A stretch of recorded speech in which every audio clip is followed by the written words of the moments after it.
ආදරණීය අම්මේ තාත්තේ නංගි මල්ලි අපි දන්නවා මේ වකවානුවේ අපොස සාමාන්‍ය පෙළ විභාගය සඳහා සූදානම් වීම ඉතාම ගැටලුකාරී බව. ඔබගේ දරුවා මෙවර අපොස සාමාන්‍ය පෙළ විභාගයේ ව්‍යාපාර හා ගිණුම් කරන අධ්‍යයන විෂය ධාරාවෙන් නිසගයේ සාමර්ථ්‍ය ලබා ගන්න අනිවාර්යයෙන්ම දැනගත යුතු කරුණු මොනවාද? දන්නවාද?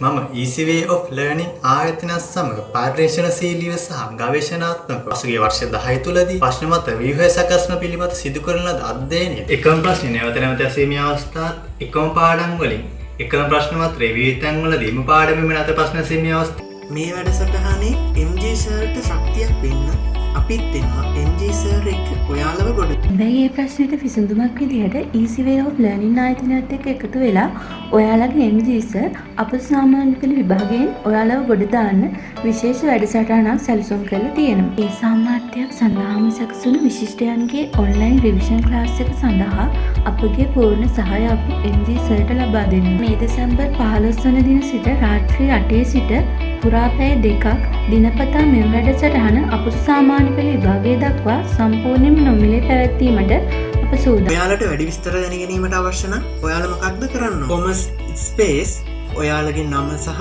ඔයාලා විභාගයට මුහුණ දෙන වර්ෂය සඳහන් කරලා අපිට WhatsApp කරන්න 071 39 30 751. අපේ ඊළඟට යන හිමිකම් කියන දේ. දැන් වත්කම් වකින් ඉගෙන ගන්නනේ. අපි යන හිමිකම් කියන්නේ මොනවද කියලා බලන්න.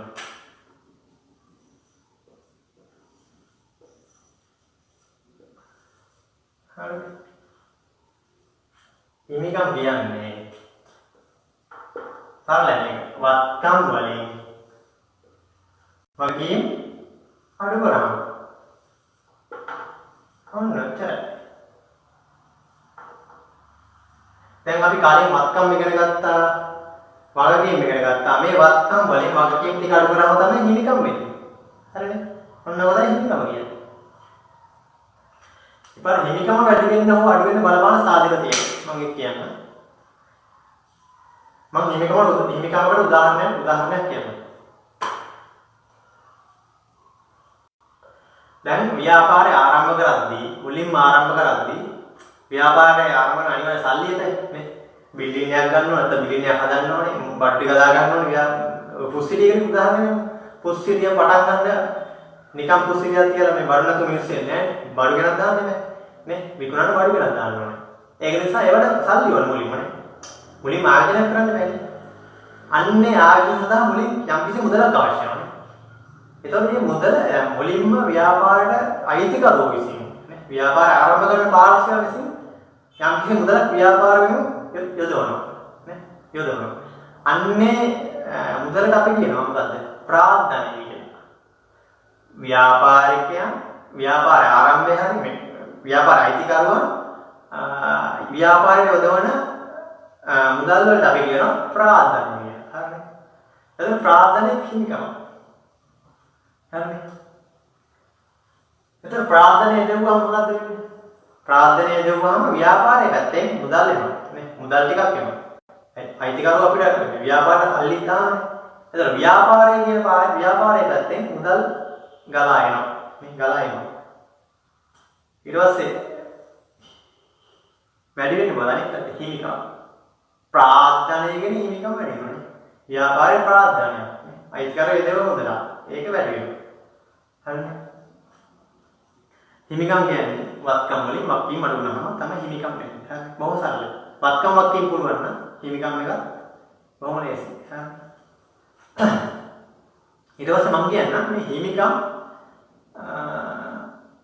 වලින් පස්සේ හිමිකම් වලට බලපාන තව සාධක තියෙනවා.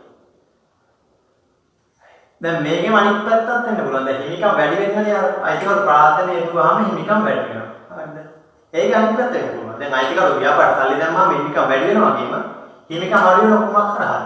අයිතිකරු ව්‍යාපාරයට සල්ලි ගත්තා. අයිතිකාරය ව්‍යාපාරයට සල්ලි දැම්මාම හිමිකම් වැඩි වෙනවා නම් ඒක ප්‍රාර්ථනා කියලා කියනවා. අයිතිකාරය ව්‍යාපාරයට සල්ලි දැම්මාම ඒක ප්‍රාර්ථනා කියලා කියනවා. ඒක නිසා හිමිකම් වැඩි වෙනවා. අයිතිකාරය ව්‍යාපාරයට සල්ලි ගත්තොත් ඒක අනිත් පැත්තනේ. උදාහරණයක් දැන් ගන්න. අයිතිකාරය ව්‍යාපාරයට සල්ලි ගන්නවා. එතකොට මොකද වෙන්නේ? හිමිකම් කියන එක අඩු වෙනවා. ඒකට අපි වචනයක් කරනවා ගැණිලි කියලා. ගැණිලි. අයිතිකාරය ව්‍යාපාරයෙන් නම් කිසි මුදල් හරි භාණ්ඩ හරි ගන්නවා නම් ඒක ගැනීමයි. ඔහු ව්‍යාපාරයෙන් මුදල් හරි භාණ්ඩ දානවා නම් අයිතිකාරය විතරයි. අයිතිකාරය දානවා නම් ඒකට මොකද කියන්නේ? ප්‍රාර්ථනා කියන්නේ. හරි. ඒ අන්නේ ඒ වලින් හිමිකම අඩු හෝ වැඩි වෙන්න පුළුවන්. ඊට අමතරව වැඩි වෙනවා අඩු වෙන්න පුළුවන්. මෙන්න මේ සාධක නිසා.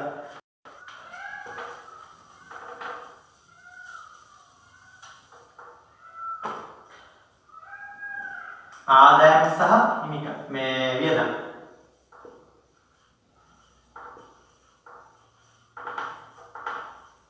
ආදායම සහ වියදම්. මේවා මගින් කොහොමද හිමිකම් වැඩි වෙන්නේ නේ?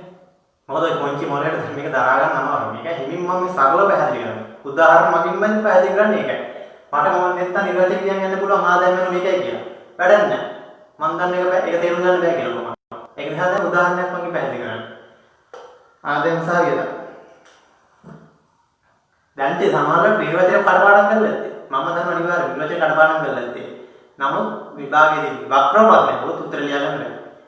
විභාගයේදී අන්තම් මොකක් හරි මතක අහලා ආදායම මොනවද කරගන්න පුළුවන් නෝ. තමන්ගේ පෞද්ගලික ජීවිතේ මේ ගිණුම් කරන මේ අදිතාවම ඉතාමත් වැදගත් අනාගතයට. මේ මෙතන හරියට ඉගෙන ගත්තොත් ඉස්සරහට ඔයගොල්ලෝ බලාපොරොත්තු කොමස් කරන්නද මොනවා කරත් ඔයගොල්ලෝ පෞද්ගලික ජීවිතේට පවා මේ ගිණුම් කරන වැදගත් වෙනවා. ඉතින් ඒක නිසා මේ මුල් බේසික් එක හරියට ඔයගොල්ලෝ දාගන්න ඕනේ අනිවාර්යයෙන්. ඒක මෙච්චර මම මේ උදාහරණ මගින් පැහැදිලි කරන්නේ. ආදායම සහ වියදම්. දැන් හිමිකම් වැඩි වෙන එකක් තමයි ප්‍රාර්ථනේ දවුවහම වැඩි වෙනවා.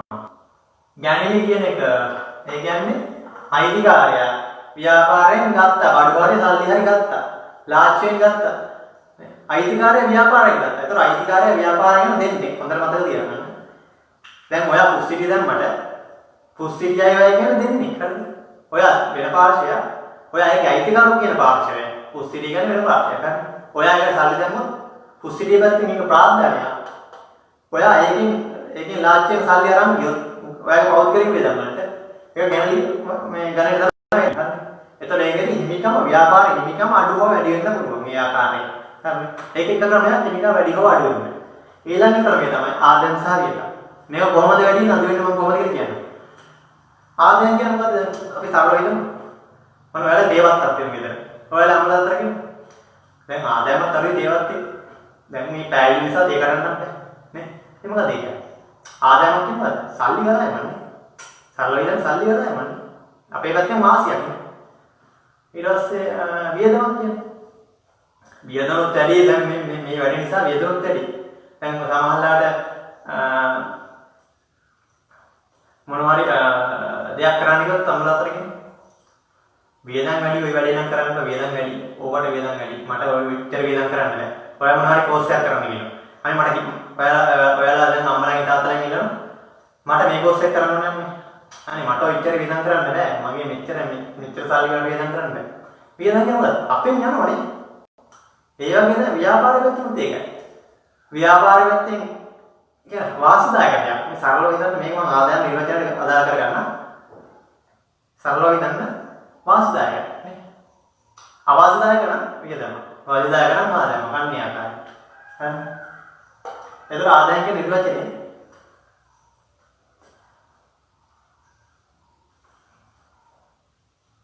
මෙන්න මේ ආදායම් සහ වියදම් කියන ඔයාලා නිර්වචන දෙක නැහැ මේ ඔයවලුදී ආදායම් සහ වියදම් වලට උදාහරණකින් මම පැහැදිලි කරන්න.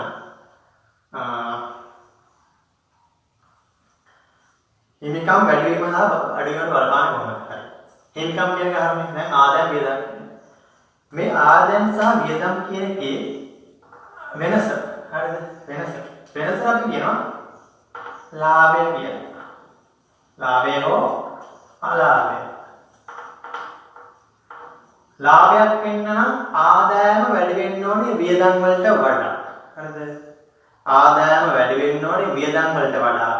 එතකොට ලාභයක් වෙනවා. ආදායම අඩු නම් වියදම් වලට වඩා ඒක අලාභයක් වෙනවා. හරිද?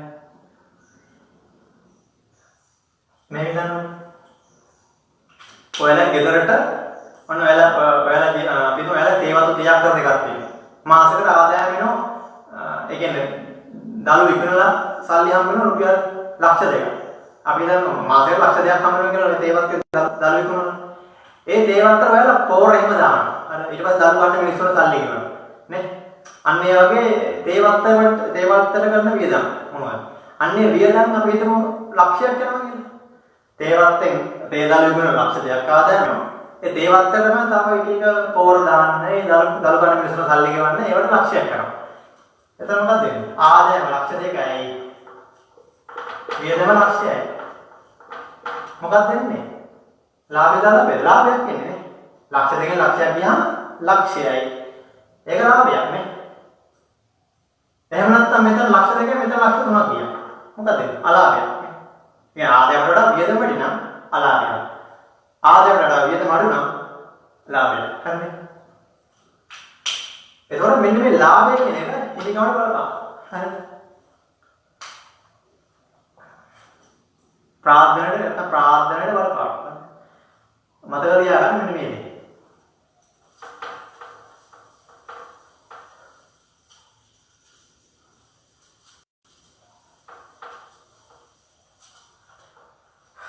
හිමිකම් බලපාන්න මුල් සාධක මේ අයිතිකාරව මැදිහත් වුණොත් ප්‍රාර්ථනය සහ ගැළලි කියන සාධක දෙක මත ප්‍රාර්ථනය වෙනස් වෙන්න පුළුවන්. තව එක සාධකයක් තමයි ලාභය. ලාභය හෝ අලාභය. ලාභය හෝ අලාභය මත හිමිකම කියන එක වෙනස් වෙන්න පුළුවන්. හරිද?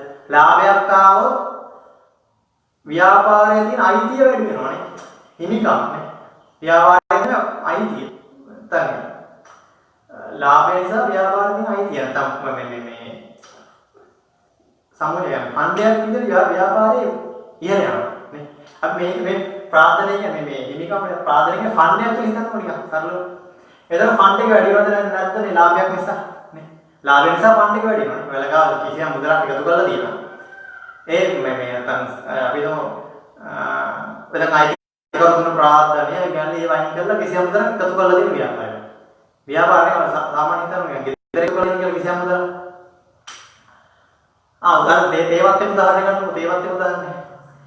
තේවත්ත නිසා මුල් මාසේ ඔයාලගේ මුලින් කිව්වාගේ ලක්ෂ 2කින් ලක්ෂයක් අඩු කරලා ලක්ෂයක ලාභයක් ආවා. හරි. ඒක එකතු කරලා දීම මුල් මාසේ. ඊළඟ මාසෙත් ඒ විදිහටම ලක්ෂයක් ආවා ලාභයක්. ඒකත් එකතු කරලා දීම. අන්න මේක ලාභය නිසා ඒ ගාන වැඩි වෙනවා.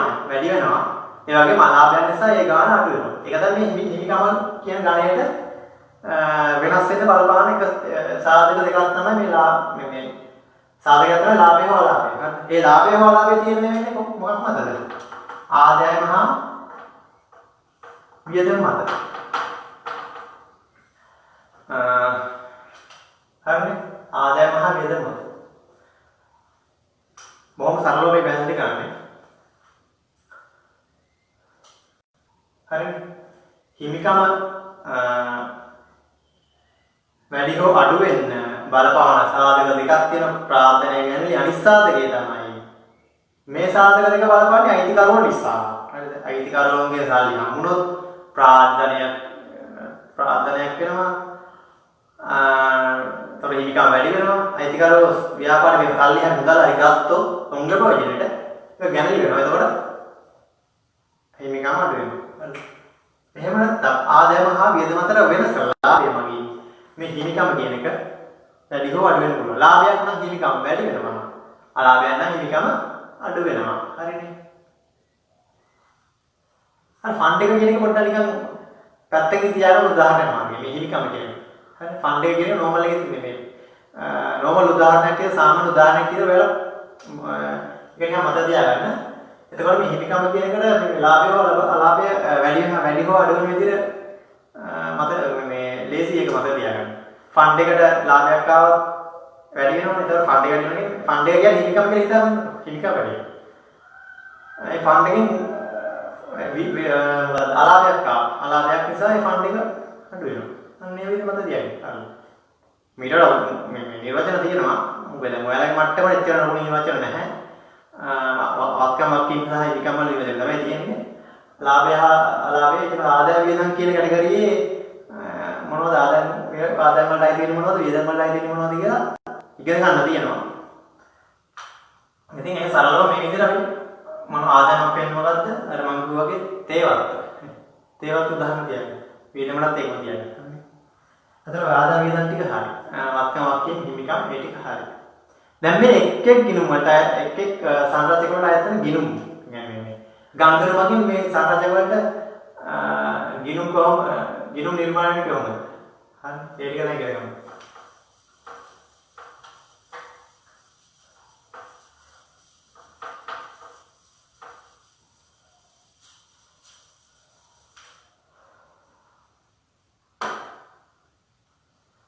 වත්කම් කියන එක මුලින්ම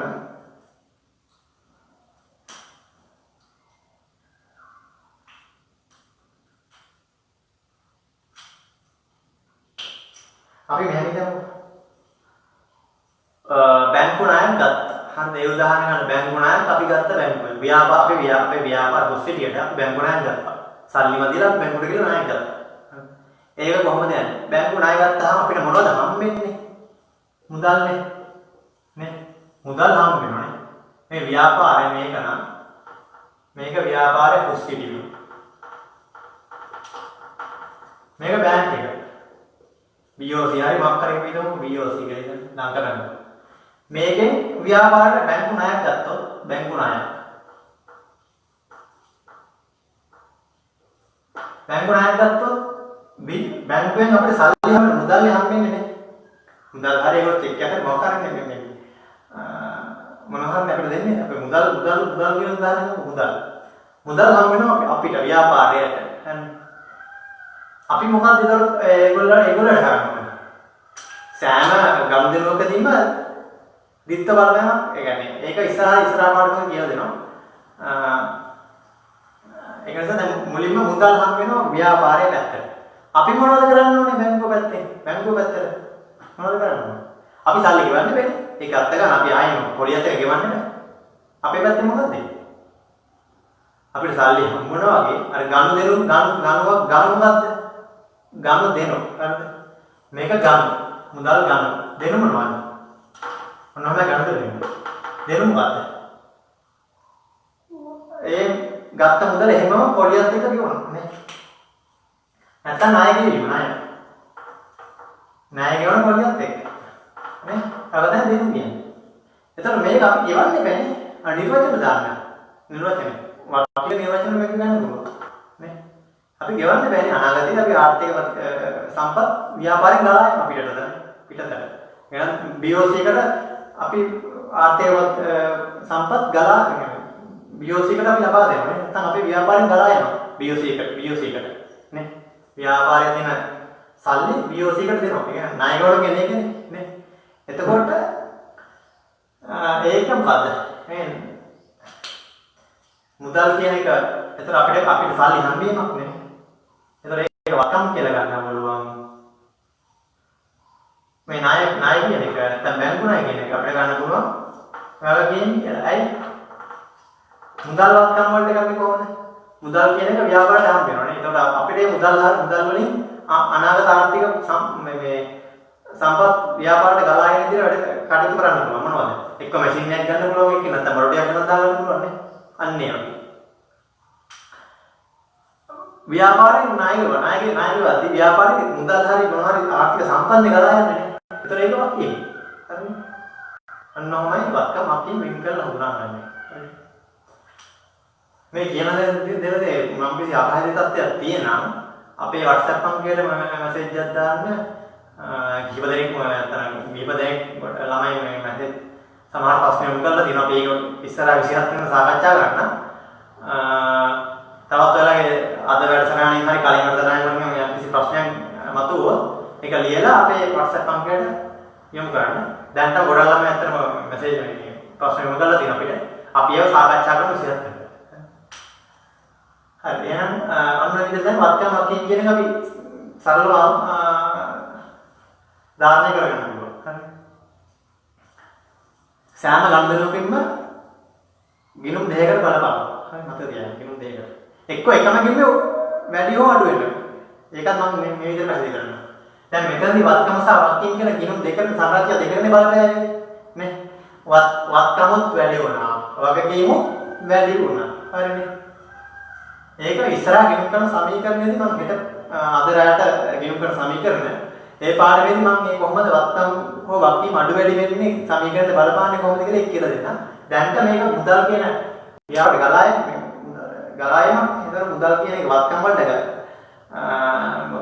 මුදල් කියන වත්කම් වලටයි ගන්නෙ. බැංකු ණය කියන වගකීම් වලටයි ගන්නෙ කියලා අන්න ඒ වගේ වත්කම් හඳුනා ගන්න ආකාරය හොඳට මේ ධාරණය කරගන්න. එතකොට කිනුම් කරන සමීකරණෙදි තාමත් පහසුවෙන් කිනුම් කරන සමීකරණ පාඩම තේරෙනවා. නැත්නම් මේ පාඩම ධාරණය කරගන්න පුළුවන්. ඒක තමයි මම මේ පාඩම හරහා තමයි ඉස්සරහ කිනුම් පාඩම් ටික රඳාපවතින්නේ. මේ වත්කම් වගේ ඉන්කම් ආදාය වේදනා කියන එක මෙතනින් පුළුවන් නේද? හරියට මෙතනින් ධාරණය කරගත්තා නම් ඉස්සරහට කියන්නේ මූල්‍ය ප්‍රකාශන මොන ගණන් තිබුණත් ලේසි. හරි. මේ ටික තමයි ඔක්කොම බේසික් එක හරි ඉස්සරහට දෙන්නේ. හරි.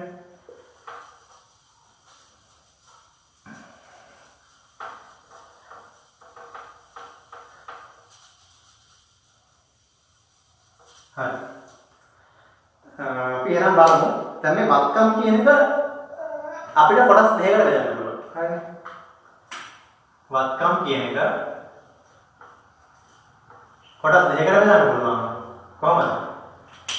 ජංගම සහ ජංගම නොවන.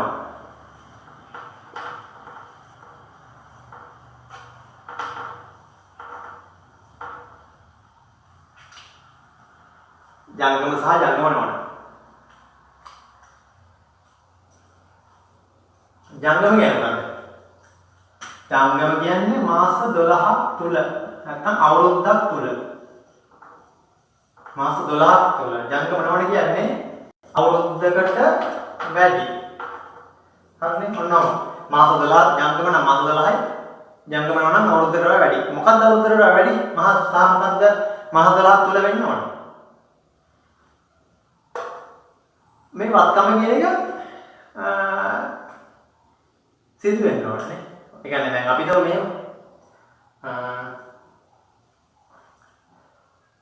අපි කාට හරි ණයට මේ බඩු දුන්නා. අපි අර පුස්තිටිය.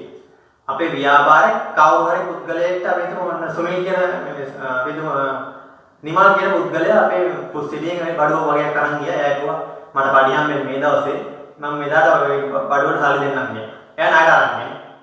අපේ පැත්තෙන් මොකක්ද ඒක?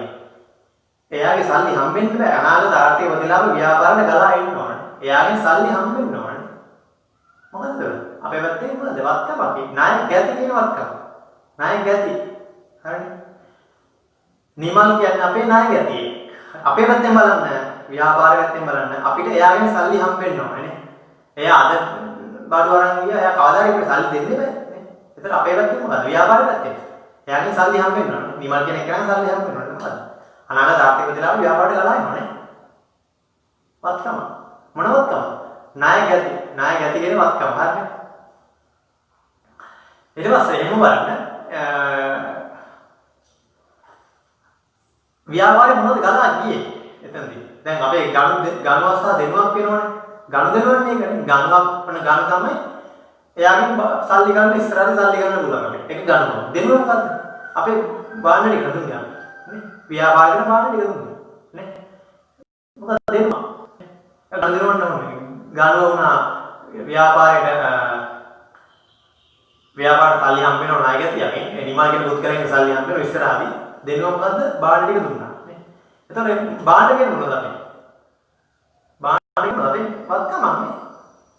බාණ්ඩ වලින් අපි අනාගත ආර්ථික ප්‍රතිලාභ ගලාගෙන බාණ්ඩ හරහා මේක විකුණුවොත් අපිට සල්ලි එනවා නේ බාණ්ඩ වලින් බාණ්ඩ විකුණුවොත් අපිට සල්ලි එනවා ඒ නිසා බාණ්ඩ කියන එක අනාගත ආර්ථික සම්පත් ගලා එනවා ව්‍යාපාරයට ඒක මොකද වත්කම. ඒතර වත්කම් වැඩි වුණා වත්කම් අඩු වුණා හරිනේ අන්න මතක ගියා. එතකොට ඒ මගින් වත්කම් වැඩි වෙනවා වත්කම් අඩු වෙනවා. ඒතර ඒක ගිණු කර සමීකරණය මම පැහැදිලි කරන්න දැන්ට මෙන්න මෙතන ජංගම සහ ජංගම නොවන කියලා මම පැහැදිලි කරලා දැන් උදාහරණ ගත්තා. හරි. දැන් මේ විමානයේ පුද්ගලයා අපිට සල්ලි දෙන්නම් කිව්වා අපි හිතමු ගත්තේ දෙසැම්බර් 18 අද ගත්තා කියන්නේ දෙසැම්බර් 19 දෙසැම්බර් 19 අන්න ගත්තේ බඩු. අද ගත්තේ. එයාගේම හරි. මට පඩි හැමෝම දෙසැම්බර් 30. එයාගේම හරි. මම දෙසැම්බර් 30 අනිවාර්යෙන් සල්ලි දෙන්නම් මේ බඩු ගත්ත බඩු වල. කොච්චර කාලයක්ද? සති දෙකක් වගේ නේ. ඒතර අවුරුදු මාස 12කට වඩා වැඩි දරුවෙක් අඩු. එහෙනම් මොකද්ද?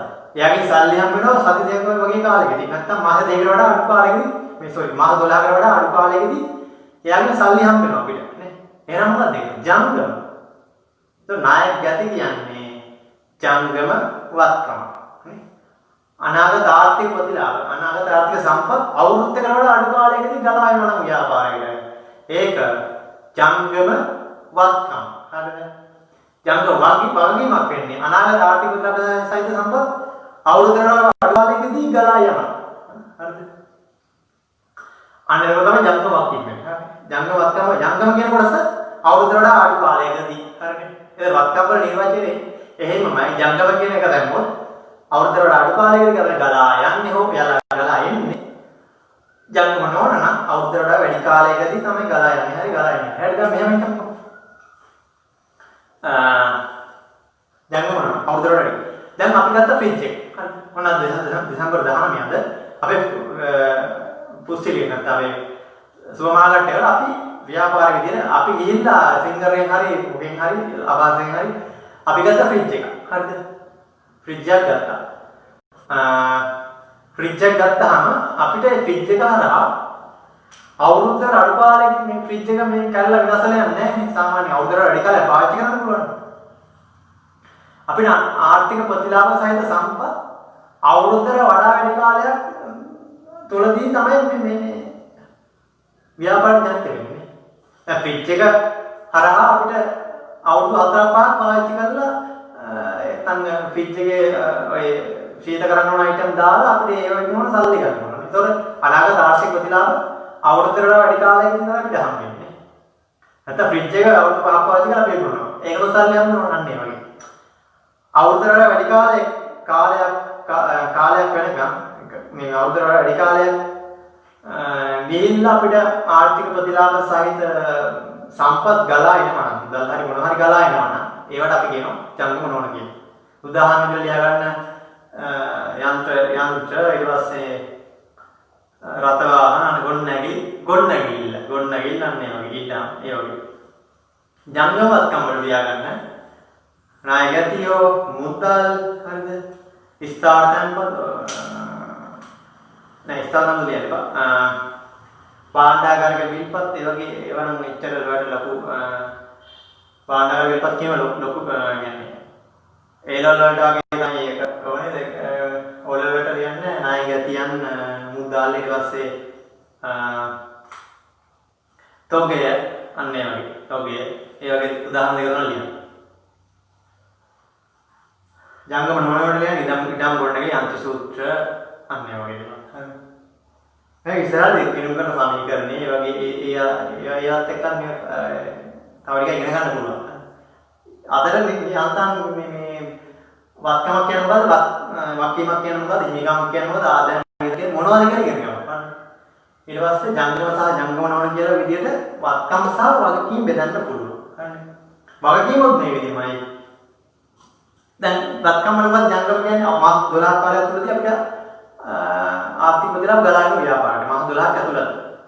ජංගම නොවන කියන්නේ මාස 12ක් පැනලා තමයි ගලා යන්නේ ආර්ථික ප්‍රතිලාභ. හරි. ඒතර වගකීම්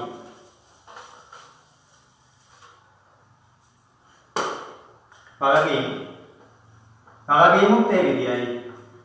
ජංගම සහ ජංගම නොවන කියලා ගන්න පුළුවන්. ඒත් මාස 12කට වඩා අඩු කාලයකදී මාස 12ක් තුල මාස 12කට වඩා අඩු කාලයකදී ව්‍යාපාරයෙන් ආර්ථික ප්‍රතිලාභ සහිත සම්පත් පිටත ගලා යනවා. ව්‍යාපාරයෙන් ගලා යනවා නම් ඒක ජංගම වගකීම්. හරිනේ. උදාහරණයක් විදිහට අපි ගත්තා අපේ පුස්තිරියට අපි මංචි වාහනය ඇවිල්ලා අපිට බඩු දුන්නා. අපි ඒ වෙනම සල්ලි දුන්නේ නැහැ. අපි ගාලට කියනවා හරි. මංචිගේ එන කට්ටියට කියනවා අපි කියනවා හරි මේ ඔයාලා බඩු දාලා යන්න අපි දෙන්න තව මාසෙකින් සල්ලි දෙන්න. මාසෙකින්. එයාලා කියනවා මාසෙකින් අපි ඔයාලට සල්ලි දෙන්න. මොනවාද ඒතර? අවුරුද්දකට අඩු කාලයක් මාසයක් කියන්නේ. හරි මාසයක් තුල අපි සල්ලි ගෙවනවා. ඒගොල්ලන්ට මංචිකට සල්ලි ගෙවනවා නේ. එතකොට එතනදී ආර්ථික ප්‍රතිලාභ සම්බන්ධ මුදල් වගේ දේවල් ගලා චෙක් එකක් හරි බැංකුවේ මුදල් චෙක් එකක් කියන්නේ ඒක ඉස්සරහදී ඒකට හම්බ වෙනවා. ඒ කියන්නේ බැංකුවේ මුදල් හරි දැන් අපේ ලාභයේ තියෙන මුදල් හරි ගලා යනවා. මංචිකට. ආර්ථික ප්‍රතිලාභ සම්පත් ගලා යනවා නේ. මුදල් කියන එක ගලා යනවා. මොන කාලයක් ඇතුළතද? මාස 12 වල අඩු කාලයක් ඉන්නේ. එහෙනම් ජංගම මොනවද කියන්නේ? බැංකුව ණය ගන්නවා. බැංකුව ණය ගෙවන්න අවුරුද්දෙන් අපි දිග්වල බැංකුව ණය ගන්න අවුරුදු 5කින් 10කින් වයි ගෙවන්නේ. එතකොට ඒවා ගෙවල් කරගෙන නිකන් මොනවයි කාලෙක ඉන්නේ? අවුරුදු 5කින් 10කින් නේ. ඒක අවුරුද්දකට වඩා වැඩි කාලයක්. අපි ඒතර ඒකට සල්ලි ගන්න අවුරුද්දකට වඩා වැඩි කාලයකින් තමයි බැංකුව ණය පියවර ඉවර කරන්නේ. එහෙනම් මේක මොකද්ද? අනාගත ආර්ථික ප්‍රතිලාභ අවුරුද්දකට වඩා වැඩි කාලයකින් තමයි ඉවර කරනවා. එතකොට නැත්නම් ව්‍යාපාරික ගලා යන්නේ අවුරුද්දකට වඩා වැඩි කාලයක් ගිහලා තමයි ව්‍යාපාරයෙන් ආර්ථික ප්‍රතිලාභ සහිත සම්පත් ගලා යන්නේ පිටතට. එතකොට ඒක අපි ගන්නවා ජංගම නොවන කියලා. හරිද? බොහොම ලේසි. වත්කම් වකින් කරන නිර්වචන මත තියාගෙන මේ ඔලුවට දාගත්තා මේ ජංගම නොවන කියන එක අලුතෙන් ගන්නෙන්නේ. ජංගම නම් මාස 12 තුල ජංගම නොවන නම් මාස 12කට වඩා වැඩි කාලයක්. අවුරුද්දකට වඩා වැඩි කාලයක්. හරිනේ? ආර්ථික ප්‍රතිලාභ සහිත සම්පත් ගලා යාමක් හරි. හරි. දැන් අපි බලමු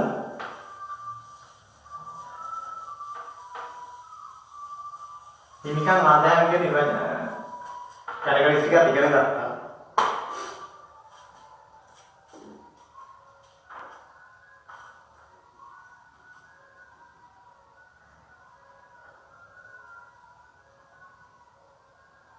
දැන් මෙහෙම තව වක්කමකට තව උදාහරණයක් මම කියන්නම්. දැන් ඔයාලා පුස්තිඩිය නැත්නම් ව්‍යාපාරය පවත්වාගෙන යෑමේදී ඔයාලට ගොඩනැගිල්ලක් අවශ්‍යයි. ගොඩනැගිල්ල ඔයාලා ආදායමක් වෙන්නත් පුළුවන් නැත්නම් සල්ලි රෙන්ට් එක නැත්නම් බදු පදනමට පිටින් ගත්ත ගොඩනැගිල්ලක් වෙන්නත් පුළුවන්.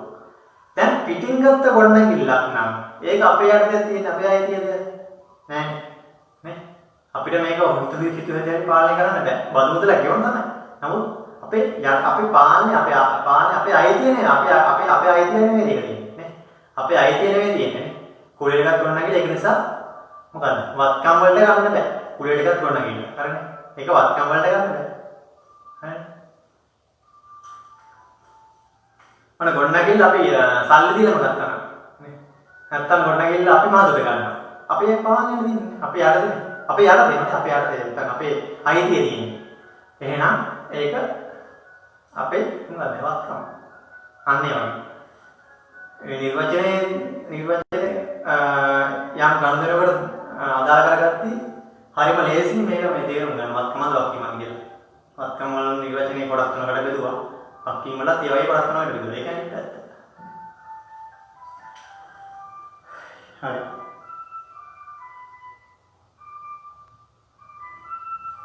ඒක ආදායම් කියන එක මම කතා කරා හිමිකම් වැඩි වෙනද බලපාන්නේ. ආදායම් කියන්නේ හිමිකම් වැඩි වෙන බලපාන්නේ. නමුත් මොන කොටස් දෙක ඇරද? හිමිකම් වැඩි වෙන බලපාන තාම මොනද කොටස්?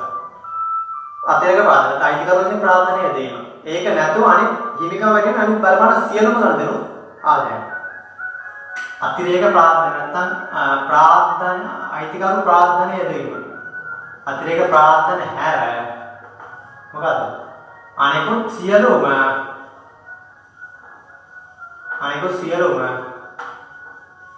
හිමිකම වැඩි වෙන්න බලපාන දේවල්. හිමිකම වැඩි වෙන්න බලපාන දේවල් මොනවද? ආදායම්. උදාහරණයක් දෙන්න ලද ආයෝජන පොලි. අපි කොහේ බැංකුවක ස්ථාවර පොතක් දාලා අපිට පොලියක් හම්බ වෙනවා හැම මාසෙම. නේ? ඒකෙන් මොකද වෙන්නේ?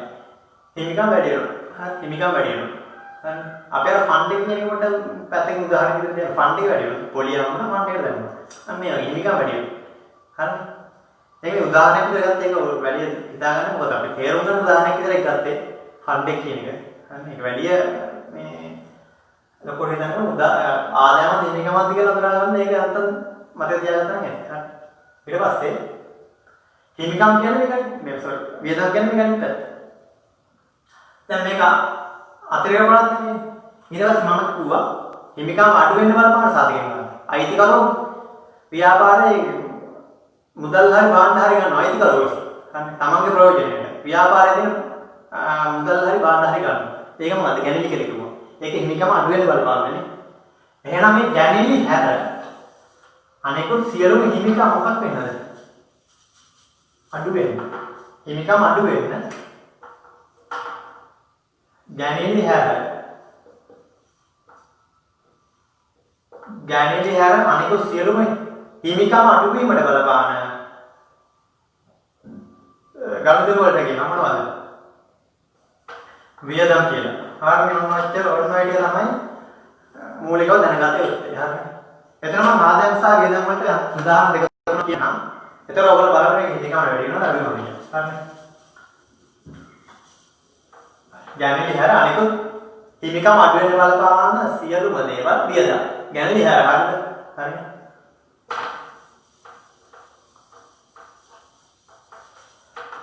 ආදායම් සහ වියදම් වල උදාහරණ ලියා ගන්න. ආදායම් වලට ලියන්න ලද ආයෝජන පොලිය.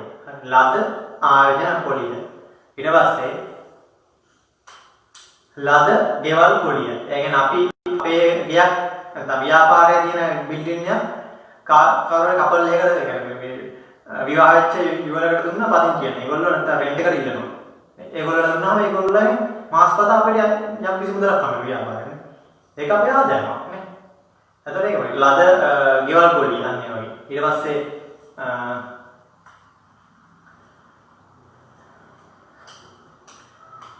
ඉස්සරහදී කතා කරමු මේ ආදායම් තවදුරටත් වැඩි ඉස්සරහදී ගනුදෙනු සහ සමීකරණ වගේම විවිධ වර්ණයන් මේ මොකක්දි ඒවා ඒ පාඩම් වල තවත් මේක හොඳින් පොළොට මනසට දාන්න නෙවෙයි.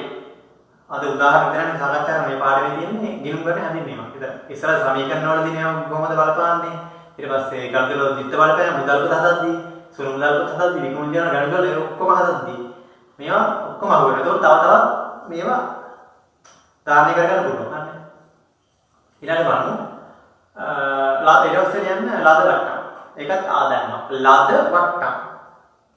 හරිද? ඒවා මම පැහැදිලි කරන්න ඉස්සරහදී. දැන්ට ඒ උදාහරණ ටික දෙකම ලියා ගන්න. අන්න ඒවා තමයි ආදායම වලට අයිති වෙන්නේ. ඊට පස්සේ වියදම් වලට අයිති වෙන්නේ. ලද වට්ටම් නම් වියදම් කියන්නේ මොනවද? දුන් වට්ටම්. හරිද? දුන් වට්ටම්. හරිද? මේක වියදම. ඊට පස්සේ බැංකු පොලිය. ණයට ගත්තාම එන පොලියක් ගෙවන්න ඕන. බැංකු පොලිය අපේ වියදමක්. ඊට පස්සේ රක්ෂණ ගාස්තු. ඊට පස්සේ විදුලි වියදම, ජල බිල් පත්තියන. ඒ සියල්ලම අපේ වියදම. ව්‍යාපාර පැත්තෙන් වියදම. හරි. ව්‍යාපාරය පවත්වාගෙන යද්දී විදුලිය පාවිච්චි කරනවා. ඒකට අපි බිල් පතක් එනවා. විදුලි වල මණ්ඩලය. ඒක ගෙවන්න ඕනේ. අපේ වියදමක් ඒක. නේ? අන්න එහෙමයි. හරි. ඔන්න ඔය ටික තමයි අද කතා කරන්නේ. ඔය ටික මොකද වක්කමක් කියනවා? වක්කමක් කියන්නේ මොකද්ද? ජංගම ජංගුණෝ කියලා බෙදා ගන්න පුළුවන් මේ වක්කමක් කියන්නේ. ඊට පස්සේ වක්කමක මූලික නිර්වචනය මේ කොටස් තුනකට බෙදා ගන්න පුළුවන් නේ. තවමතක තියාගන්න මේ හැම දෙයක්ම විශ්වාසවන්තව මුදලින් මනින්න පුළුවන් වෙනවා. හරිද? ඒ කියන්නේ අගයම අයින්න පුළුවන් වෙනවනේ විශ්වාසවන්තව මුදලින්. ඕන වක්කමක් හෝ අකිය මොකක් වේවා විශ්වාසවන්තව මුදලින් මනින්න පුළුවන් වෙනවනේ මේකේ වටිනාකම. හරිනේ මුදලින් කීයක් වේද මේක? ඒ කියන්නේ මුදලින් මනින්න පුළුවන් වෙනවා. හරි? ගාන මන ගන්න පුළුවන් වෙනවා. මම පොඩි ෂෝට් නෝට් එකක් අද දැන්ට මේවල ඇති මම හිතන්නේ මුලින්ම පොඩි ඒ කියන්නේ පාඩමේ පොඩි සමරිය ෂෝට් නෝට් එකක් වගේ දීලා ඊට පස්සේ ප්‍රශ්න ටිකක් දීලා දෙනවා. දැන් අපි ප්‍රශ්න සාකච්ඡාවට යමු. මේක තවදුරටත් පැහැදිලි වෙනවා. ඉස්සරහ දැන් අද රැට ගෙවුම් කරන සමීකරණය අද රැට වත්තන ගෙවුම් කරන සමීකරණය පාඩමේ තවදුරටත් පැහැදිලි වෙනවා. මොකද සමීකරණ වලට ආදේශ කරන කොහොමද? ඒක තවදුරටත් මේවා පැහැදිලි වෙනවා. මොකද මේක ඉස්සරහට යන දෙයක්. ඒක මම කිව්වේ මේක බේසික් එක. මේකෙන් තමයි ඉස්සරහට මේක හරියට දැනගත්තොත් ඉස්සරහ බොහොම ලේසි ඉස්සරහ බලන්න. විනුම්කනේ අකුණු 60 ගන්න ඉතාලම ලේසි. හරි එහෙනම් ප්‍රශ්න ටිකට යමු.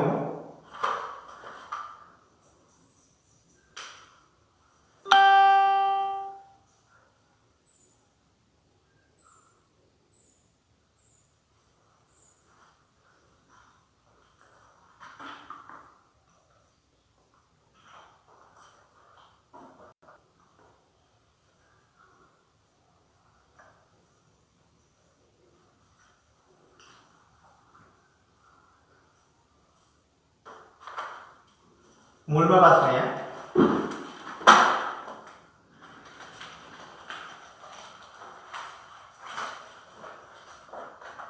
ප්‍රශ්න 7ක් තියෙනවා. ඉස්සරහින් වීඩියෝට ප්‍රශ්න සාකච්ඡාවක් වෙනවා. අදාළ පාඩම ආවරණය යන ඉදිරියට ප්‍රශ්න කියලා සාකච්ඡා කරනවා. ඊට අමතරව අපි මුල් සියලු පාඩම් විශ්ව ආවරණය කරලා ඊට පස්සේ තනිකරම ප්‍රශ්න සාකච්ඡාවට තමයි යමු වෙන්නේ. අර අවසානයේ විභාගයට සතිය දෙකකට කලින් පේපර් තුනට අමතරව මේ පේපර් තුනට සෝදානම් කිරීමක් තමයි දැන් මේ සිදු වෙන්නේ. පහසුනම් ප්‍රකාශන අතුරින් නිවැරදි ප්‍රකාශය වන්නේ. නිවැරදි ගහන්නේ. හරි. අපි උත්තර හතර බලාගමු මොකක්ද කියලා. එකින් එක දාගමු මේ උත්තර හරිද කියලා. 1 2 3 4. පාළි ප්‍රශ්නේ මේ දෙවෙනි උත්තරේ, තුන්වෙනි ප්‍රශ්නේ උත්තරේ, හතරවෙනි ප්‍රශ්නේ උත්තරේ, පස්වෙනි ප්‍රශ්නේ උත්තරේ, හයවෙනි එකම ලියන්න තියෙන්නේ. හත්වෙනි ප්‍රශ්නේ උත්තරේ. හරි. පාළි ප්‍රශ්නේ නිවැරදි ප්‍රකාශය තමයි අහන්නේ. බලමු මොනවද දීලා තියෙන්නේ. වත්කම් හා වගකීම් අතර වෙනස වන්නේ ව්‍යාපාරයේ ලාභය. වත්කම් හා වගකීම් අතර වෙනස වන්නේ ව්‍යාපාරයේ ලාභය. ව්‍යාපාර ලාභය වෙන්නේ මොන දෙක අතර වෙනසද මම ඉස්සර කිව්වේ. වත්කම් හා වගකීම් අතර වෙනස මොකද්ද? හිමිකම නේ. වත්කම් වලින් වගකීම් අඩු වුණාම හිමිකම නැත්නම් වත්කම් හා වගකීම් අතර වෙනස හිමිකම නේ. දැන් මෙතන වත්කම් හා වගකීම් අතර වෙනස වන්නේ ව්‍යාපාර ලාභය. ලාභය කියන්නේ මොකක් වෙනසද? ආදායම සහ වියදම අතර වෙනස නේ. එහෙනම් පළවෙනි කාර්යය වලද? වර්ධිනේ. මුලික වර්ධි. අපෙන් අහන්නේ නිවැරදි ප්‍රකාශනය බලමු කියලා ගමු. ජංගම වත්කම් ලෙස ගැනුනේ මාස 12කට වඩා වැඩි කාලයකදී ව්‍යාපාරයට ප්‍රතිලාභ ගලා එන දෑය.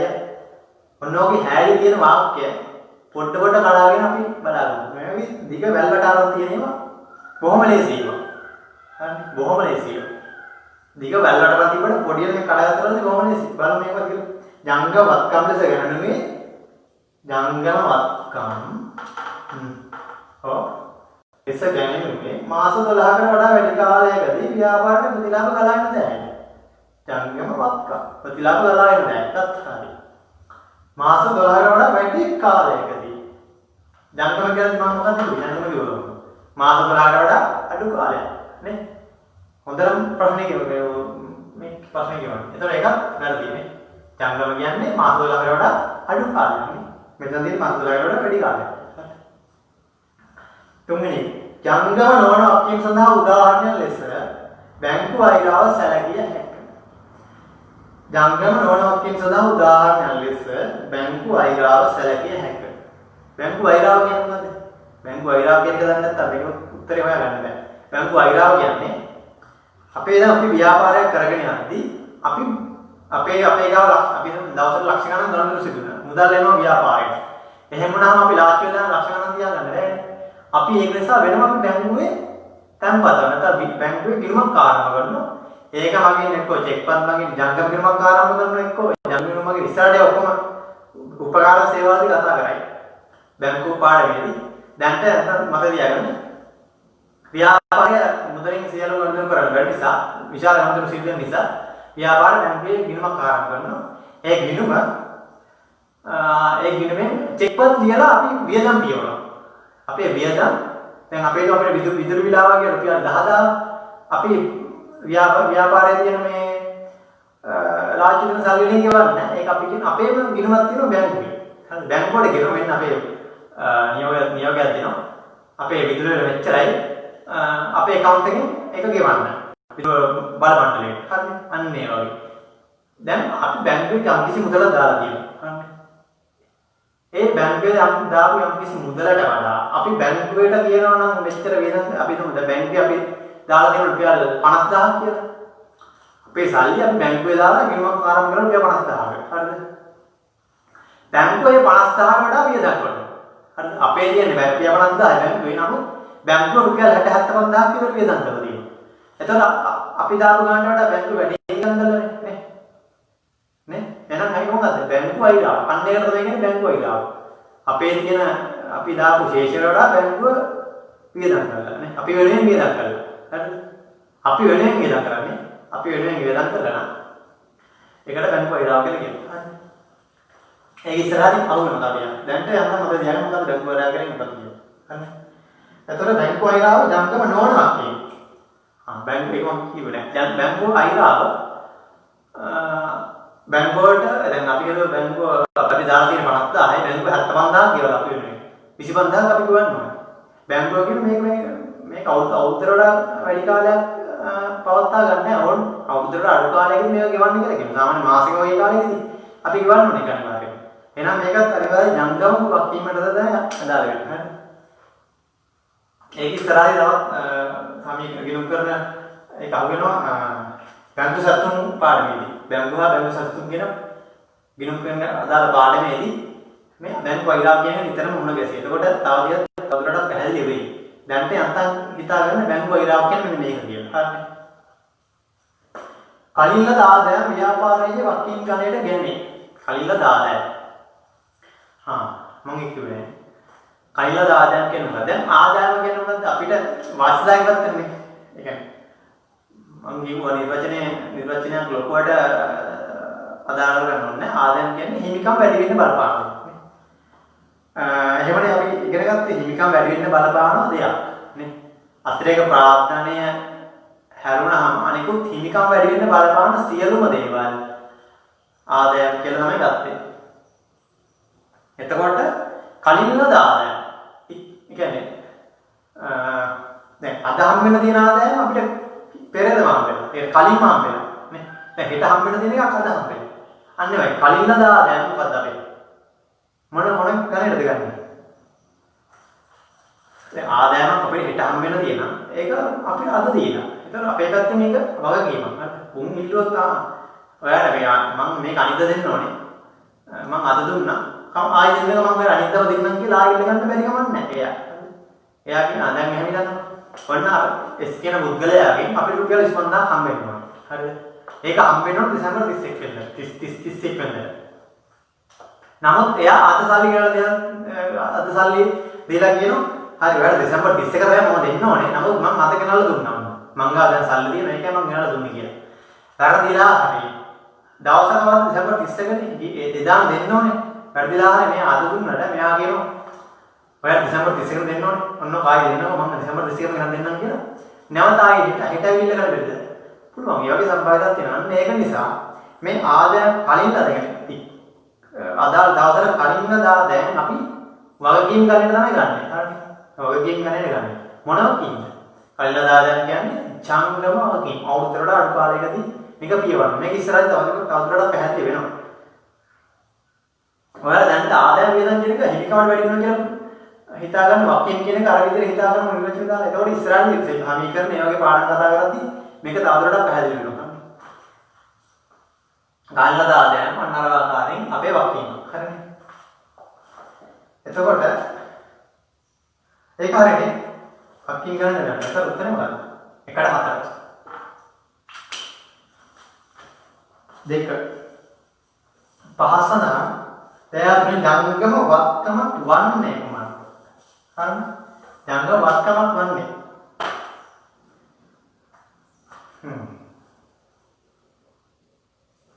මොකක්ද ජංගම වක්කම කියන්නේ? නිර්වචන වලට දාගන්න ජංගම වක්කම කියන්නේ මොකක්ද? අවුරුද්දකට අඩු කාලයකදී අපේ ව්‍යාපාරයේ ආර්ථික ප්‍රතිලාභ සහිත සම්පත් ගලා එනවා. ගලා එන දේවල් තමයි ජංගම වක්කම කියන්නේ. අවුරුද්දකට අඩු කාලයක්. බලමු මොකද කියන්නේ? බැංකුව අයිරා දැන් මම ඊළඟ ප්‍රශ්න කතා කරලා බැංකුව අයිරා කියන්නේ මොකද්ද? ජංගම වගකීමන්නේ. අපි බැංකුවට ගෙවන්න ඕනේ අවුරුද්දකට වඩා අඩු කාලයකින් නේ. ජංගම වගකීම. දැන් ජංගම වක්කමද නැහැ. කනේ. ඊට පස්සේ බලමු දෙකගේ විඩම් හා ගොඩනැගිලි. විඩම් හා ගොඩනැගිලි මම ජංගම නොවන කියලා කිව්වා. අවුරුද්දකට වැඩි කාලයකදීද ආර්ථික ප්‍රතිලාභ සම්පත් ගලා එන්නේ. අවුරුද්දකට වැඩි කාලයකදී. එහෙනම් ඒක කොට වත්කමද? ජංගම නොවන වත්කම. නේ? අවුරුද්දකට වැඩි කාලයකදී ඉඩම් හා ගොඩනැගිලි වලින් අපිට මුදල් ගලා එන්නේ නේ. එහෙනම් ඒකත් නෙවෙයි. තුන්වෙනි මුදල් ශේෂය. මුදල්. මොකද මුදල් වත්කමද? මුදල් වත්කම. මම කියන්නේ මොකද? අවුරුද්දකට අඩු කාලයකදීද ගලා එන්නේ. ආර්ථික ප්‍රතිලාභ සම්පත් ගලා එන්නේ. ඒක දීලා අපිට අද ගන්නත් පුළුවන්ද නේ? අද බඩු ගන්නත් පුළුවන්. ඒ අන්නේ වගේ ආර්ථික කියන්නේ මුදල් කියන දේ මේ සල්ලි වලට පරිවර්තන වෙලා නැහැ මුදල් කියන්නේ නේ. ආයෙත් අමුතුවෙන් මේක මුදල් වලට පරිවර්තනය කරන්න දෙයක් නැහැ. මේක මුදල් නේ. එහෙනම් මේක ආර්ථික ප්‍රතිලාභසහිත සම්පත් අවුතර අඩු කාලයකදී ගලා එනවා. එහෙනම් මේක ජංගම වත්කම් වලට තමයි ගන්න. හරිනේ. එහෙනම් ජීවශීලතාවයෙන් ඉහළම දේ මුදල් කියන්නේ. ආයෙත් මුදල් වලට පරිවර්තනය කරන්න ඕනේ නැහැ නේ. හරිනේ. ජීවශීලතාව කියන්නේ ඉක්මනින් මුදල් කිරීමේ හැකියාව. දැන් ඉඩමක් ගොඩනගින්නත් නම් ඉක්මනින් මුදල් කරන්න පුළුවන්. අපිට මේ ඕන දැන් මොන අපේ ඉඩම ඉක්මනනවා කියලා අපි මේ දවස් දෙකකින් කරන්න බෑ නේ. අන්නේ හැබැයි අපේ තියෙන බැංකුවේ තියෙන සල්ලි බැංකුවේ ජංගමක මේ විස්තරාත්මක පොදුවක් හරි මොනවා හරි දාලා තියෙනවා. මේවා මුදල් කරගන්න පුළුවන් නම් ඉක්මනින් නේ. අන්නේ අපි ඉක්මනින් මුදල් කරගන්න. දැන් නෝට්ටු බාඩපත් ඉක්මනින් මුදල් බාඩපත් කරගන්න. හැකියාව තමයි ජෝසිරතාව කියන්නේ. දැන් මුදල් ශේෂය ඒක ජංගමවත්කම වලට ගන්න. ආර්ථික ප්‍රතිලාභසහිත සම්පත් ඉක්මනින් ගන්න. කලින්ලා දාන්න. කලින්ලා දාන්න. ඉස්සෙල්ලා කලින් ප්‍රශ්න අන්තිමට කතා. කලින්ලා දාන්න මොකද? මම කියුවා වගේමක් කියලා. ලබනස්තිය හම්බෙන්න ඕනද කියලා අද හම්බුණා. කලින්ම හම්බෙලා. එයා කිව්වා ඔය ලබනස්තිය මම දෙන්න ඕනේ. කමන්නේ ඔය ආයි දීපික ආයි දෙන්නකො. එහෙම කියලා ආයි ඉන්නොත් අපි දෙන්න වෙනවනේ අනිවාර්යෙන්. අපිට හම්බෙන්න ඊළඟට නේ. එදා වෙනකම් අපිට එයාගෙන් හම්බුණා කියලා ආයි එයා ඉන්නොත් දෙන්න බලන් ඉන්නවා අපි. අන්න ඒ වගේ. හරිනේ. එහෙනම් මේක මොකද්ද? ජංගම වගකීම. ජංගමවත්කම කියන්නේ මොකද? උත්තරේ 3 මුදල්. තුන්වෙනි ප්‍රශ්නේ.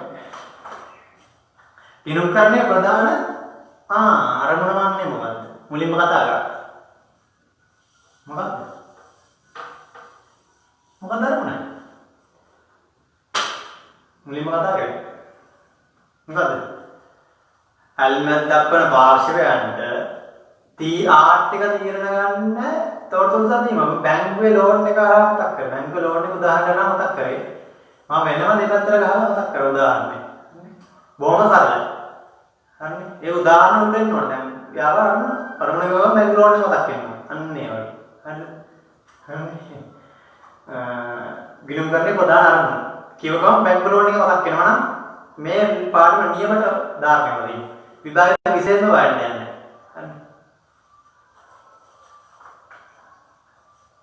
ව්‍යාපාර බලමුද ව්‍යාපාර ගණන් වෙන උපතර සටහන් කිරීමයි. ඒකද දැන් අරමුණක මන්ද කරන භාෂාවෙන් තියෙන එක තොත්තු සැපීමනේ. බලමු මේක තියෙන්නේ අයිතිකරණ ව්‍යාපාරයේ තොත්තු සැපීම. අයිතිකරණ විතර සැපයන්නේ නෑ. අල්මත් දැන් සියලු භාෂාවනේ ඒක තමයි උත්තර. අල්මත් දක්වන භාෂාවන තියෙන ගන්න අවශ්‍ය තොත්තු සැපීම. ඒකද? ඔව්. ඒකනේ. එවන හතරවෙනි එක බලමු. ව්‍යාපාර ලාභ තොරතුරු. ඒකත් අරමුණක් තමයි. නමුත් ප්‍රධාන අරමුණ නෙමෙයි. මෙතන අහදින් ප්‍රධාන අරමුණ. ප්‍රධාන අරමුණ තමයි අල්මත් දක්වන පාර්ශවයන්ට ආර්ථික තීරණ ගන්න තොරතුරු සැපයීම. හරිනේ. ඒක තමයි මේකේ ගිණුම් කරන්නේ මූලික අරමුණ. හරි. ඊට අමතරව අරමුණ තියෙනවා. ලාභ උපරිම කරන්න ඒ වගේ අරමුණ තියෙනවා. නීතිමය අවස්ථා ඉදු කරන නීතිමය රෙගුලාසි වලට අනුකූල වෙන මේ වගේ දේවල් තියෙනවා. නමුත් ප්‍රධාන අරමුණ අල්මත් දක්වන භාෂා සියලු දෙනාට තොරතුරු සැපීම. අයිතිකරුවන්ට විතරක්වත් කරුණාවට විතරක්වත් සැපීම කරන විතරක්වත් නෙවෙයි. සියලුම අයිතිකරුවන්ට තොරතුරු සැපීමක් තමයි යොමු කරන්නේ වෙන්නේ. හරිනේ. ඒක උත්තරේ මත තුන.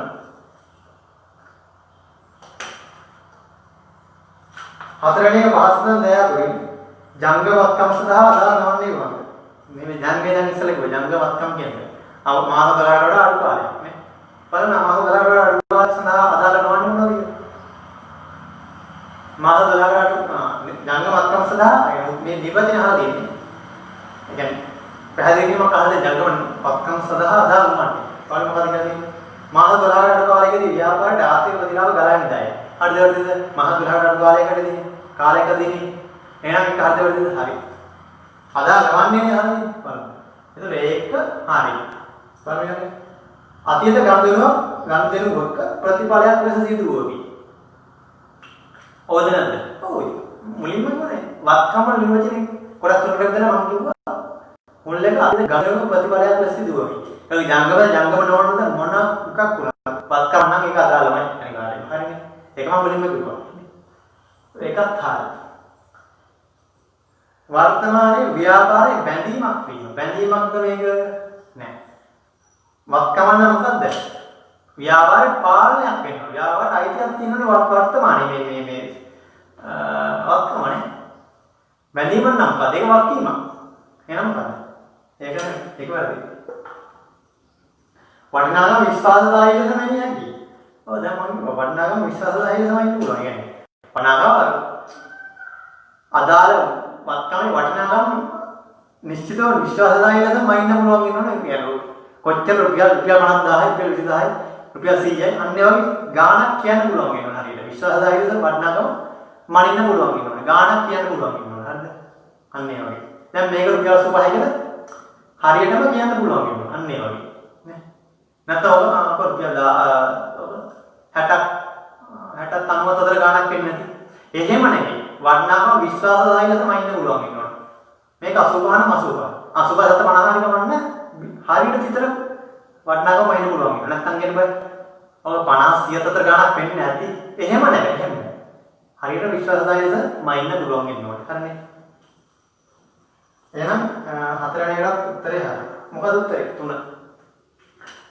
ජංගමත්කම අනුවන්නේ කියන්නේ ජංගමත්කමකට අදාළ මොන දෙන්නේ? 3ට. 4ට 3. sorry. 4ට 3.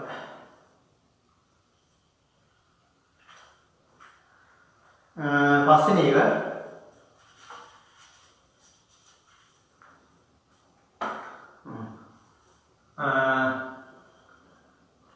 පහ අහලා තියෙන්නේ ලියන්න අහලා තියෙන්නේ MCQ නෙවෙයි වත්කම් අපීම් වලට ද අයිති වෙන්නේ කියලා බලන්නයි තියෙන්නේ අපිට. පහේ මොකක්ද අහන්න මුලින්ම එක? පහ සඳහන් දෙයක් වෙන්නේ වත්කම් අපීම් හිමිකම් ආදායම සහ වියදම් වලින් කොමකටද ලියලා ගන්න. වත්කමද වත්කීමද හිමිකම්ද ආදායමද වියදම් මොකටද අයිති වෙන්නේ මේ කියන දේවල් කියලා ලියලා දක්වන්නයි තියෙන්නේ. එකකට අයිති වෙන්නේ. දෙකකට අයිති වෙන්නේ නැහැ එකකට දෙනවා. එක ඉඩම් හා ගොඩනැගිලි. මොකද දෙන්නේ? වත්කම්ද වත්කීමද හිමිකම්ද ආදායමද වියදම්ද? වත්කම් නේ. අයියා. අනාගත ආර්ථික ප්‍රතිලාභ ගන්නවා නේ. ඉඩම් වලදී වත්කම්. යන්ත්‍ර ඒකත්කම් නේ. ඒකෙන් අපිට අනාගත ප්‍රතිලාභ ගලා එනවනේ. ආර්ථික සම්පත් ගලා එනවා අනිවාර්යයෙන්. යන්ත්‍ර උත්තරා අපිට නිෂ්පාදනය කරන්න පුළුවන් නේ. දැන් ඇඳුම් මාන මැෂින් නම් ඇඳුම් මාන වෙනවා. ඒකෙන් අපිට ඇඳුම් මාන දුමිවරණ සල්ලි හම්බ වෙනවා. ඒ වගේ තමයි. ආර්ථික ප්‍රතිලාභ අනාගතයේදී ගලා එනවා. එහෙනම් ඒක යන්ත්‍ර උත්තර මොකක්ද? වත්කම. බැංකු ණය අනිවාර්යෙන් ගෙවන්න බෑ නේ. ගෙවන්නේ බදින්න ඉන්නවා නේ. නැත්තම් අනාගතයේ ආර්ථික ප්‍රතිලාභ සම්ප්‍රදාය මුදල් ගෙනියම ගලා යනවා වෙන්නේ. බැංකුවට ගලා යනවා. අපේ ව්‍යාපාරයෙන් ගලා යනවා. බැංකුවට ගෙවන්න බෑ. නේ. අපේ මුදල් ගලා යනවා. ඒක මොකද? වගකීමක්. විකුණුම් ගැන. අන්න ඔය විදිහට තමයි. විකුණුම් කියන දේ නිසා හිමිකම වැඩි වෙනවා. හරි. විකුණුම්. භාණ්ඩ විකුණුණා. හරිද? පුසිරි දෙන භාණ්ඩ විකුණුණා. එතකොට ඒ මගින් මොන වෙන්නේ? හිමිකම කියන එක වැඩි වෙනවා. දැන් අරකෝ හිමිකම වැඩි වෙන්න බලපාන්නේ ප්‍රාර්ථනය හැර අනිකුත් ආදායම්. හිමිකම වැඩි වෙනවා. ව්‍යාපාරේ හිමිකම වැඩි වෙනවා. හරිද? විකුණුම් නිසා. එතකොට මේක මොකද්ද? ආදායම. විකුණුම් කියන්නේ ආදායමක්. හරිද? ගැනුම් ව්‍යාපාරේ මොකද්ද? වත්කම. මේ ගැනුම් අවසානයේ මේ භාණ්ඩ ගැනුම් කියන භාණ්ඩ කියන්නේ ව්‍යාපාරේ විකුණන්න ගන්න භාණ්ඩනේ ගැනුම් කියන්නේ නේ. ඒ කියන්නේ අපි හිතමු හාල් කඩයක්. අපි පුස්තිලිම කියලා හිතන්න පුස්තිලිට අපි මංචයෙන් බිස්කට් ගන්නවා. හරිද? ඒ වරගෙන ආයි අපි විකුණනට පස්සේ ඒ ගන්න මොහොතේ ඒවා ගැනුම් අපි තොගයට තමයි අයිති වෙන්නේ. ඒතකොට ඒක මොකද්ද? අපි තොගයට අයිති වෙන්නේ ගන්න මොහොතේ. ඒතකොට ඒවා ගැනුම් කියලා තමයි අපි ගැනුම් කියන වත්කම්. ගන්න මොහොතේ ගැනුම් කියන වත්කමට ඇති වෙන්නේ. හරිද? ඒක බහු කාලයේදී විකුණුම් පිළිය බාටපත් වෙලා වියදම් බාටපත් වෙන්න පුළුවන්. ඒක නෙමෙයි. ඒක පිටර අදාළ කරගන්නත් එපා හිතන්නත් එපා. ගැනුම් කියන්නේ වත්කම. හරි. ඒක හිතන්න. ගැනුම් කියන්නේ වත්කම. ඊට පස්සේ ආයෝජන පොලි ආදායම්. ආයෝජන පොලි ආදායම්. මෙතන වචනම තියෙනවා ආදායම් කියන්නේ. ආදායම්. ආයෝජන පොලි අපිට හම්බ වෙනවා. අපිට හම්බ වෙනවා. විකුණුම් කියන එකේ බාහිර විකුණුම් සල්ලි හම්බ වෙනවා. නේ? සල්ලි හම්බ. සල්ලි කියනවත් තමයි ඒක වෙනම කතාවක්. විකුණුනාම අපිට හිමිකම වැඩි වෙනවා. අපේ හිමිකම වැඩි වෙනවා නේ. ආයෝජන පොලි හම්බුනාම හිමිකම වැඩි වෙනවා. හරි ෆන්ඩ් එකට එකතු වෙනවා නේ. ලාභයට එකතු වෙනවා. අන්න ඒ වගේ නේ. ලාභය වැඩි වෙනවා අන්න ඒ වගේ. එහෙම හිතන්නේ ඒක දිහා. කලින්ද ආදායම. ඒක දැන් කොයිලා තුන් පාරක් දෙනවා. ඒ කියන්නේ අනිද්දා ඊළඟ සතිය හම්බෙන්න ඕන දෙයක් අද හම්බුනා. ඒක අපේ පැත්තේ වක්කීම. අය අපිට හම්බෙන්න ඕන අරන් අනිද්දා. නමුත් අද හම්බුනා.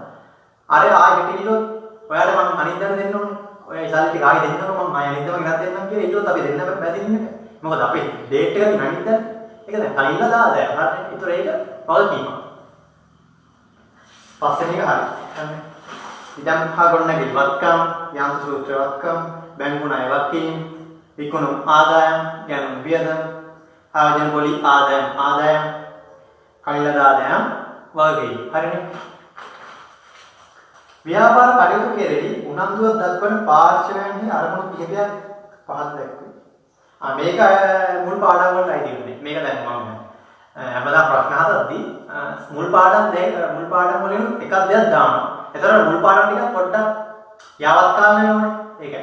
දැන් මේ පාඩමේ ප්‍රශ්න අපි ප්‍රශ්න හතක් හදුවොත් ප්‍රශ්න හයක් පහක් වගේ ඒ පාඩමෙන් එදාගෙන පාඩමෙන් හදන මේ පාඩමට අදාළව ඊට පස්සේ ප්‍රශ්නයක් හොත් දෙකක් මම කලින් පාඩම් දෙක තුනකින් ආවරණය කරලා දානවා.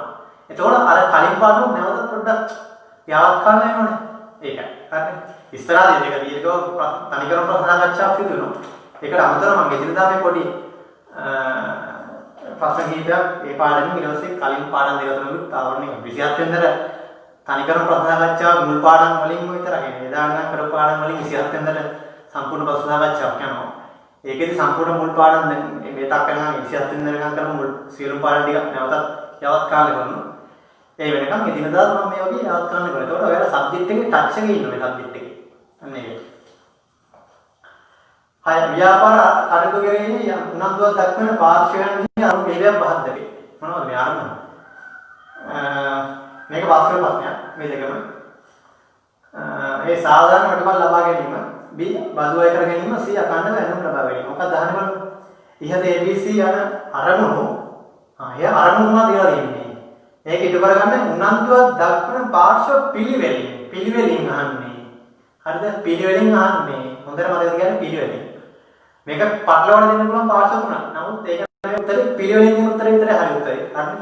අපේ ළමයි වරද්ද ගන්න උතන. ඒගොල්ලෝ හරි ඉහත පාර්ශ්ව තුනේ උත්තර තුන කොහේද තියෙනවා මේගොල්ලෝ ගන්නවා. බලන්න පිළිවෙලින්ද අපිළිවෙලින්ද කොහොමද කියලා. මේක හරියට පිළිවෙලින්. හරිද? එහෙනම් තියරි දැනගතට ගන්න ප්‍රශ්නේ හරියට තේරුම් ගන්න වෙනවා. හරි? තියරි නම් මේ සමහරවල්ලාට ඒක මම කඩපාඩම් කරන්න බෑ.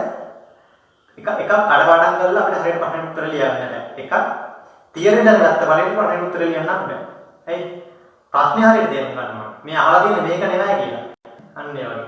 අහලා තියෙනවා බලන්න. පිළිවෙලින් කියනකොට පුළුවන් නම් ඔය ඉරක් ගන්න බෑ දැන් PDF එකේ නෙවලා තියෙන්නේ. කොහෙන් හරි ලියාගෙන මේක පිළිවෙලින් අහලා තියෙන්නේ. දැන් ඕව වරද්දන්න දැන්. ඕව දැන් ඔය ඉඳන් ආනේ ඕව මම වරද්දන්න එක හිතුවට විභාග ශාලාවේ වෙන මානසිකත්වයක් නෙදී.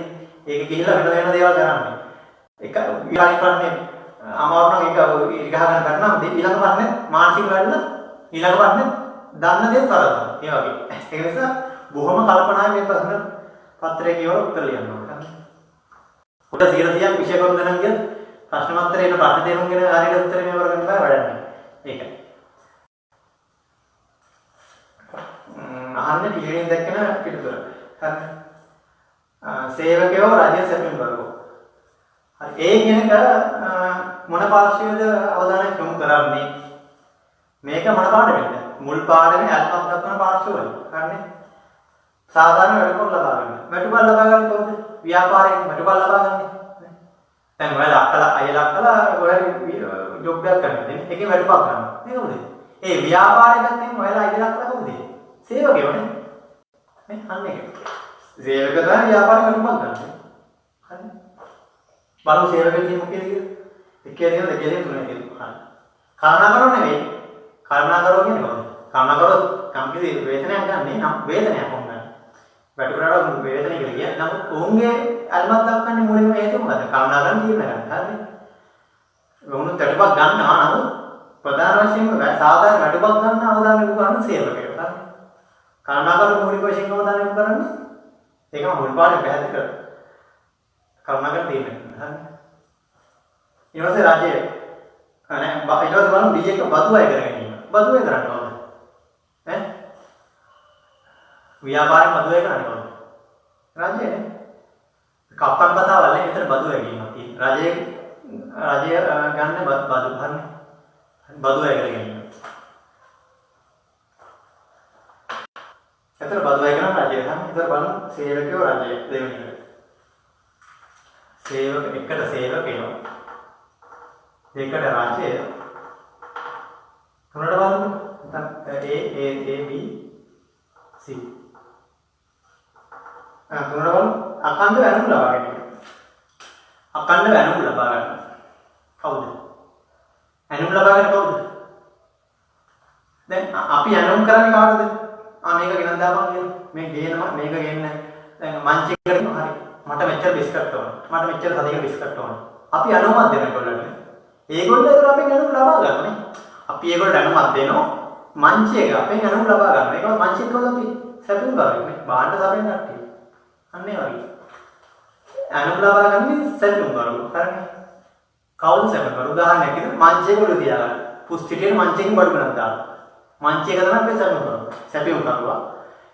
එයා බලාපොරොත්තු වෙන අපෙන් අනුම වැඩි නේ. අපෙන් ඕඩර්ස් වැඩි. ඕඩර්ස් කියලා හිතන්න ඕඩර්ස් වැඩි. හරි. සමහර මේ දේවල් වල ඉංග්‍රීසි වචන දැන් පාවිච්චි කරන්න හොඳ නැහැ. දැන් ඇනුම් කරනවද කියලා වැඩි දෙයක් නේද? ඕඩර්ස් කිව්වම තේරෙනවනේ. මංචි එකෙන් බලාපොරොත්තු වෙන ඕඩර්ස්. නේ ඕඩර්ස්. අන්න ඒ වගේ. වැඩි ඉගෙනුම් ලබා ගන්න කැමති සැපුම් කරු. හරි. එතන 100කට සැපුම් කරු. අද ඒ සේවකයෝ රාජ්‍ය සැපුම් කරු. මොකද උත්තරේ? බලමු මොකද උත්තරේ කියන්නේ මේක සේවකයෝ රාජ්‍ය සැපුම් කරු. මුල් එකනේ එක උත්තරේ. හයට ව්‍යාපාර අයිතිකරු ව්‍යාපාර කළමනාගත පිළිවෙල පශ්චාත් උපාධිය නිල කිරීමේ ඔහුගේ ව්‍යාපාරය. මොකක්ද මේ ආපු හැල්ල? මොන පාඩ වෙලා හරි. ඒක නේද? දෙවෙනි පාඩමනේ ව්‍යාපාර පරිසරයේ පාඩමේ මේ පෙරේද කතා කරේ. පෙරේද කතා කරේ. පෙරේද කලින් දවසේ 16 වෙනිදා ව්‍යාපාර පරිසරයේ පාඩම මොකද්ද? ව්‍යාපාරයේ අයිතිකරු. හරිද? අයිතිකරු. ව්‍යාපාර කළමනාකරන පිළිබඳ පශ්චාත් උපාධිය නිමි කිරීම. ව්‍යාපාරයේ අයිතිකරුගේ දැනුම මොකද්ද? දැනුම මොකද්ද වැඩි වෙලා? දැනුම වැඩි වෙලානේ. පළපුරුද්ද වැඩි වෙලානේ. දැනුම පළපුරුද්ද වැඩි වෙලා ව්‍යාපාරය පිළිබඳ. ව්‍යාපාරය කළමනාකරණය කරන්නේ කොහොමද? කියන දේ පිළිබඳ දැනුම පළපුරුද්ද වැඩි වෙලා. ඇයි ඔහු උපාධියක් අරගෙන යන්නේ නේ? අන්න ඒක. එතකොට මේක අයිතිකාරකත්වයෙන් නැත්නම් ව්‍යාපාරය නැත්නම් කොහොමද? හරි. ව්‍යාපාරය ගත්තෙන් අයිතිකාරකට හොඳ දැනුමක් තියෙන මේ ව්‍යාපාරය කළමනාකරණය කරන්නේ. ඇයි ඔහු උපාධියක් තියෙන මේ පිළිබඳ. ව්‍යාපාරය නැත්නම් ව්‍යාපාරය වඩ පාර්ශ්වයක් දෙක. අයිතිකාර කියන්නේ අභ්‍යන්තර පාර්ශ්වය. අභ්‍යන්තර පාර්ශ්වයේ වාසිදායක දෙයක් නම් මම මොකද කිව්වේ? ශක්තියක් කියලා කිව්වේ. අභ්‍යන්තර පාර්ශ්වයේ වාසිදායක පැත්තක් නම් ශක්තිය.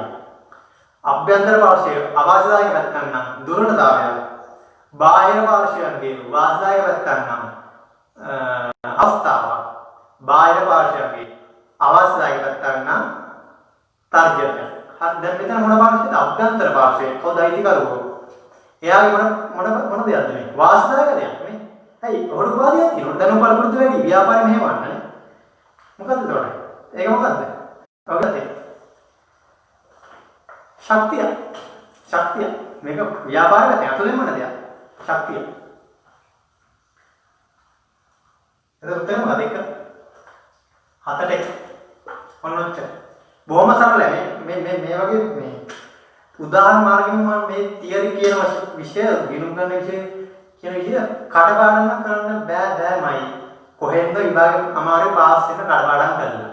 යන්තම් පාස් වෙන්න පුළුවන් ඒකක් ගන්න බෑ. කඩපාඩම් කරලා ඒකක් ගන්න බෑ. මොකද ප්‍රශ්න ගෙඩිය පිටින් අහන්නේ නැහැ. ප්‍රශ්න අහන්නේ ව්‍යාපාර පරිසරය කරන කොහොමද? ව්‍යාපාර ගිණුම් කරන කොහොමද? ඒ වගේ ප්‍රශ්න අහන්නේ නැහැ. දෙකේ පන්ති ප්‍රශ්න අහන්නේ ඕවර් වගේ. ඒක නිසා කඩපාඩම් කරන්න එපා.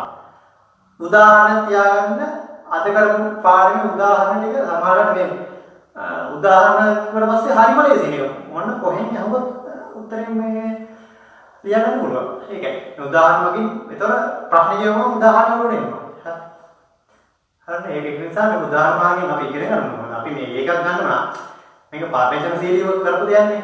ඉතින් අපි වෙනස්ම ආකාරයෙන් මේක ඔයාලට අපේ මේ විෂය කරන අපේ දැනුම පළමුවත් අපි මේ අපේ ඕලෙවල් කරලා අපි විභාගය කොහොමද මේ ඒකට කොහොමද විභාගය මොනවද අපි කැම්පස් ගිහලා මොනවද ඩිග්‍රිය කරද්දි මොනවද මේ සියලුම අත්දැකීම් දැනුම අපි තරුණ ප්‍රජාව විදිහට අපි යාවත් කාලයෙම ඔයාලට ලබා දෙන ඔයාලගේ දැනුම අවබෝධය වැඩි දියුණු කරගන්න. නැත්නම් ඔයාලට විභාගයේ නියමාකාරයෙන් කියන්නේ උපරිම ලකුණු ලබා ගන්න අපේ පළපුරුද්ද අපි මේ ලබා දීම කරන්නේ. හරිනේ. අපේ දැනුම ඒ වගේ පළපුරුද්ද අපේ එක්ස්පීරියන්ස් එකත් ඔයාලට දෙනවා. ඔයාලගෙන් උපරිම ප්‍රයෝජන අරගෙන ලොකු ගමනක් යයි කියලා අපි බලාපොරොත්තු වෙනවා. ඒක තමයි අපේ එකම අභිප්‍රායය. ඉතින් අද තියෙන වැඩසටහන මෙතකින් අවසන් කරනවා. අපි අද දැනට ගිණුම් කරන සමීකරණ කියන පාඩමෙන් හමු වෙමු. මේ පාඩම සම්පූර්ණයෙන්ම හොඳින් අවධානය යොමු නැති කියලා මම හිතනවා. යම් කිසි ප්‍රශ්නයක් ආවොත් අපේ WhatsApp නම්බරේ 071 39 80 WhatsApp නම්බරේ මැසේජ් එකක් දාන්න. ඒ වගේම අතරෑ තියෙන වැඩසටහනේ ප්‍රශ්න ටික ලබා ගන්නත් අපි හවස් වෙන්නේ ඒක වැඩසටහන පටන් ගන්න කලින් ඒක දානවා. ඒක ලබා ගන්නත් අපේ WhatsApp නම්බරේ පණිවිඩයක් දාන්න. ඔබට ජය සුබ දවසක්.